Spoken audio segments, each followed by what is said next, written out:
What's up guys, Chandler here with Rise Magic. I'm not gonna lie, I am so overly tired that I'm actually really awake. I don't know if you guys have ever experienced that before when you're just so completely and totally exhausted. It actually is like an energy boost because you're running on complete fumes. See, the thing is, the weekend before last, I was in Las Vegas for UFC 246 doing photo and video work. I was pretty much staying up from 6 a.m. to 3 a.m. West Coast time every night. And then when I got back home after doing that for 3 days, my body clock was all messed up on West Coast time. And then right as it was getting back to normal, I went out to Los Angeles, back to West Coast time, and did the same thing all over again, which was staying up till 4 a.m. West Coast time, which is pretty much an all-nighter over here. And then when I got back, I really only slept for a day, and then I was on an all-day video shoot today too. Man, what day is it? It's Wednesday. Anyway, the reason why we're doing a Q&A video this week, you see, when I was in LA, I was filming a really cool video for this week, and unfortunately, I got quite ill on Saturday morning.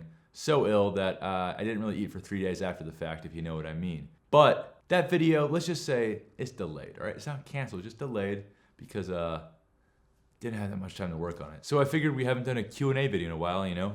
I have Instagram, so I put that little Q&A thing up on Instagram and let you guys fire off some questions for me to answer today.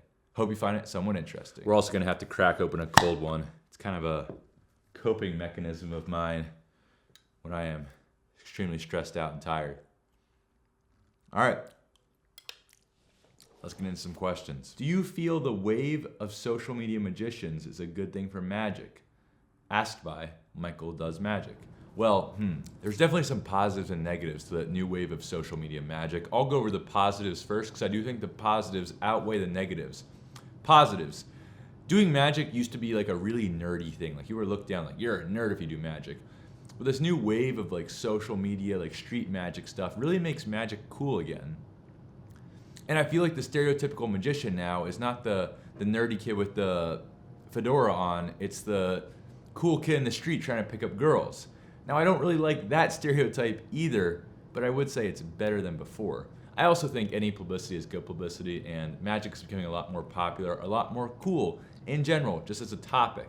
So that's really cool about social media magic, and I really do like that it's being brought more to mainstream through that. However, that kind of style of magic where it's just like yelling in someone's face and faking stuff for a camera is super cringy, and while it does get a ton of views, it's kind of, I don't know if it's necessarily good for the art form. I like street magic where the experience that the person is getting, who you're performing for in person, is the exact same performance that the person watching through a camera and screen sees on the other end of the world, if you know what I mean. All right, next question. David asks, hidden skills or talents, not magic or cardistry? Well, I used to be able to backflip before I got sick, but Iris.qx asks, what's a Bible verse that gives you hope when you feel sick? I actually got a few questions about this. My favorite Bible verse is Micah 7 verse 8. Now, if you go read that for yourself, you might see a little Easter egg as to why we're called Rise Magic. Card Perfect Magician asked, besides photography and card related stuff, what other talents do you have? Well, I used to be able to backflip. I don't know, basketball's a thing that Grant and I really love to do. The Cardistry Turtle asks, are you ever going to be filming cardistry tutorials again? Why, yes, of course, we never stop. Cards of Carter asks, are you going to be doing a Dallas card jam? You guys let me know about that. Yes, I am currently in Dallas, Texas, and normally we're back in Philly. There wasn't really a hotbed of magicians or cardists in that area. I feel like Texas is a much bigger, more popular area for cardistry and magic for some reason.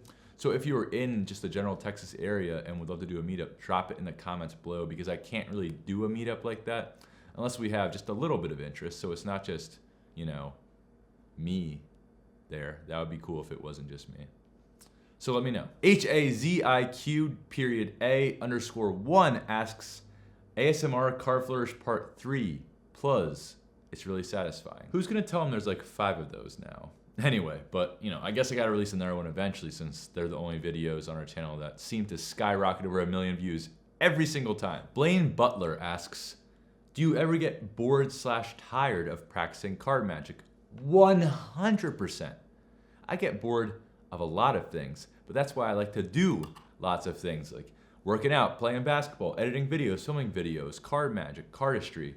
You don't wanna ever just only focus on one thing. Now, obviously, you want to only focus on one thing, you want to get better. I'm just talking about for your whole life, only focus on one thing. It will make you hate it. There is too much of a good thing. You need to have a balanced life where you're doing lots of different things. So if I ever get bored with card magic, I don't want that to change the way I feel about it, so I'll just go do something else for a little bit. It's all right. Kyle Powers asks, if you could only do one, cinematography or magic? Well, I don't know if this is going to disappoint lots of you guys, but the answer is definitely cinematography. I feel like I found my true passion in doing film work. It's something that really broadens my horizons, gives me lots of opportunities, but I will never stop doing magic because lots of the amazing connections I've made in the film industry have all been because of magic. Mr. Marquadarson asks, what is your best pair of socks? Well, my magic socks, of course. Yo, Kyle, check it out. I just busted out the magic socks. Look at that. Can't compare. M. Keon1113 asks, are showers just domesticated waterfalls? Iris QX asks, what cameras do you do? Well, buckle up for some nerd talk real quick, all right? Seatbelts, everyone! For work, I primarily use a Canon C200, and the main two lenses I use on that Canon C200 is the Sigma 18 to 35mm f1.4 lens, along with the Canon 70 to 200mm f2.8. I really love using the C200 because it has full 10-bit color, as well as raw, in video, 60 FPS at 4K. For my photo camera for work, I use a Canon 5D Mark IV and the same two lenses on it. Now for YouTube, I use a Sony a6400 along with a Sigma 16mm f1.4 lens. Iris QX is doubling up with, is YouTube the only job you have? Well, as lots of you know, absolutely not. I probably spend 90% of my time on my full-time job. I work for a sports agency and get to do lots of cool video and photo work for really cool professional athletes across the world. I love my job. McTaskin52 asks, how to pick up speed in caristry? Well, in order to pick up speed in caristry, you want to not focus on your speed. You want to focus on your smoothness. The more you focus on your smoothness, the more natural those movements will come with your fingers, and speed will come much more naturally. If you want to know other ways to get better at caristry, I have a video all about that. 5 ways to instantly get better at caristry, although it's not really instant, but you get what I mean. Link in description. Arian_10 asks, if you had to create another YouTube channel, what would the channel be based on? I don't know if I would necessarily change topics. I do like the magic topic, but I would branch out a lot more often on a different channel. One of the things that I really wish I could do was, rather than uploading once a week, just spend more time on a video and really make really amazing high quality productions and release them like twice a month. But unfortunately, the YouTube algorithm doesn't allow for that. You'd have to have an absolutely huge following to get away with only posting twice a month. And even then, if you had a huge following, you'd have an even bigger following if you stuck to posting more and more and more. It's unfortunate because YouTube kind of rewards like quantity over quality, but I still do feel like one time a week here on Rise Magic gives me a great opportunity to make the most high quality videos possible for you guys. Hopefully you agree. MathEMagician_NY asks, any memorable reactions, like watching someone really enjoy your trick, make you feel real good? I've had a lot of amazing reactions in my time, thankfully. One of the ones that sticks out to me more recently was when I was in Arizona and I was performing for all these pro baseball players, and they just really were having a great time, really showed out. It's a great moment. Everyone was losing their minds, but one of the ones that really sticks out to me, like all time, was back in the Philly Reaction Street Magic. One dude actually threw his phone up in the air and it hit the ground and it shattered, which is just hilarious to me because he didn't really care at the time because he was so amazed by the magic trick. Asian_magician asks, where do you learn magic? Well, right here on the Rise Magic YouTube channel. Plug! Karma asks, do you regret learning magic instead of some other craft? I've been going over that for a while. I see where you're coming from because you can put a lot of work into something like magic and it's not going to be your career, so to speak, and you're just kind of like, what if I had put that time, something that I think is like, what if I had put that time into like learning the piano instead of cardistry? Like, I love music. What if I became just a great piano player instead of this and put that time into that? But I have absolutely zero regrets with learning magic and pursuing it as much as I did. Almost every single opportunity that I've gotten in the film industry has been all from magic in a sense. It all started from there. It was the catalyst for everything. So it not only helped launch my career, but the act of learning magic and performing it really helped me as a person. You see, I used to struggle with public speaking when I was a younger kid, but now public speaking is not a problem with me at all. And that's because I basically learned how to do public speaking on hard mode, which is doing public speaking while performing extremely difficult sleight of hand in front of people who are trying to catch you.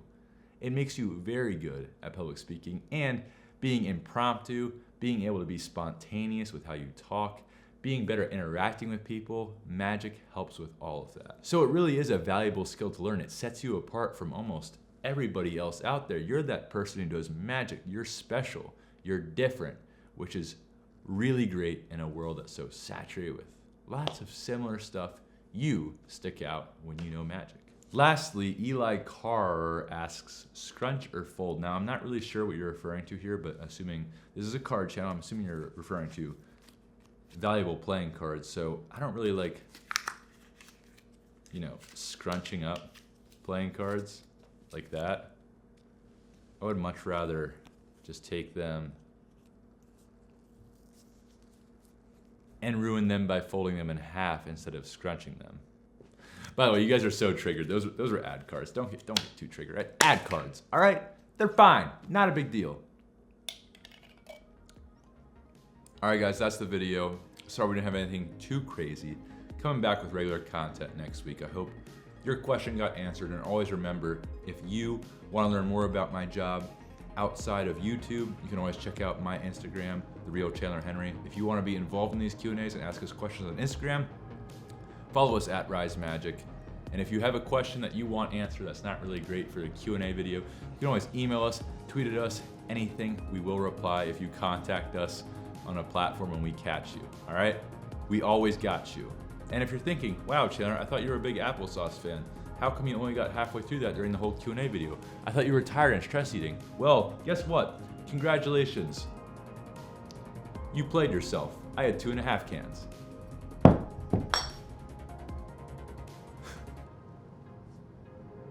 I gotta go sleep, guys. I'll see you next week.